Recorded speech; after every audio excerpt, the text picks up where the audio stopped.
May tatlong uri ng picture. Ang una, yung drawing. Ang drawing, kapag may ulo, bawal. Kasi bakit? Innama as-sura ar-ra'as. Sa hadith.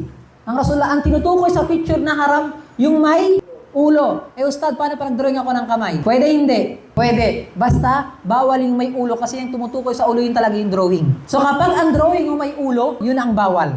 Number 2 na tinutukoy na picture dito, rebulto. Ang rebulto ay mas bawal yun. Di ba sa Ross Boulevard? Pag dumaan kayo sa Along Ross Boulevard, may kanyang mga rebulto bawat isa dyan.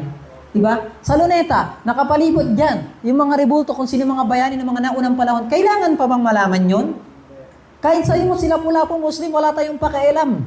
Ang kailangan natin ang Rasulullah, ang sunna ng Rasulullah, ang Quran, ang sunna. Hindi yung rebulto ng papangit ang itsura doon.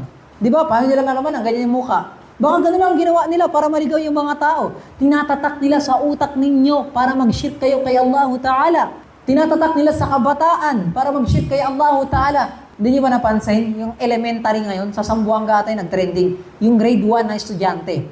Tinuturo ng teacher yung iba't ibang uri ng pamilya.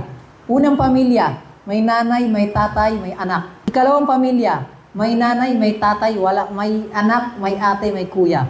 Ikatlong pamilya, may tatay, may anak. Ika-apat na pamilya, may nanay, may anak. Pinapakilala sa utak ng tao na yung kabaklaan ay dapat tanggapin natin sa ating kultura. Yung kabaklaan ay dapat tao rin daw sila, wala daw silang kasalanan. Dapat tanggapin daw natin yung kabaklaan, pati yung pagiging tomboy. Paano natin tatanggapin? Yung bakla nga, hindi niya matanggap sarili niya, lalaki siya eh. Tapos tatanggapin natin? Anong pagtanggap doon?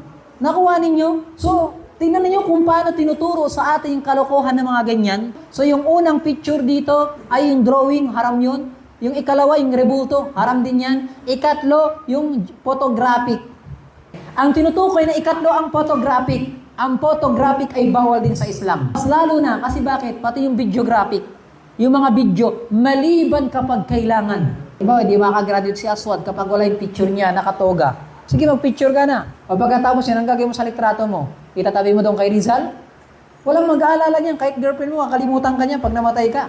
Kaya wala naman halaga yan kung tutuusin eh. Tignan mo sa memories niyo sa cellphone ninyo. 2,000 yung picture ninyo, walang kwenta. Sino titingin yan? Kahit yung aso, hindi titingin yan sa picture ninyo eh. So para saan? Anong common sense na bakit nyo bibigyan ng halaga yung picture? Kaya lumalaganap yung mga sihir eh. Yung mga black magic, yung kulam eh. Kasi yan yung ginagamit nila, yung picture ninyo. So, yun ang tinutukoy dito. Sabi ni Propeta Muhammad sallallahu alaihi wasallam patungkol sa mga taong gumagawa ng picture, asyaddun nasi adhaban yawmal qiyamah. Ang pinakamatinding kaparusahan ni Allah Ta'ala sa yawmul qiyamah, al-musawwirun, yung gumagawa ng litrato, yung nagdo-drawing. Sasabihin sa kanila ng Allah Ta'ala, ahyu ma khalaqtum, buhayin ninyo yung drawing ninyo. Buhayin mo, Yusuf, kaya mo? Hanggang sa hindi mo mabuhay yan, yung parusa sa'yo, hindi na wala ng katapusan. So hanggang sa hindi mo mabuhay yan, ang parusa ng Allah Ta'ala hindi titigil sa'yo. At sabi ni Propeta Muhammad sallallahu alaihi wasallam, yakhruj unaka minan nar yawmal qiyamati, yaqul, sa yawmal qiyamah daw ay meron si Allah Ta'ala sa impyerno na kung saan na ang dahilan kung bakit siya pinasok ng Allah Ta'ala sa impyerno, ukiltu bi thalat. Dahilan kung bakit siya pinasok ni Allah Ta'ala sa impyerno, ang sasabihin niya, dati akong photographer. Dati akong nagdo-drawing. Dati akong gumagawa ng rebulto. Dati akong gumagawa ng mga santo.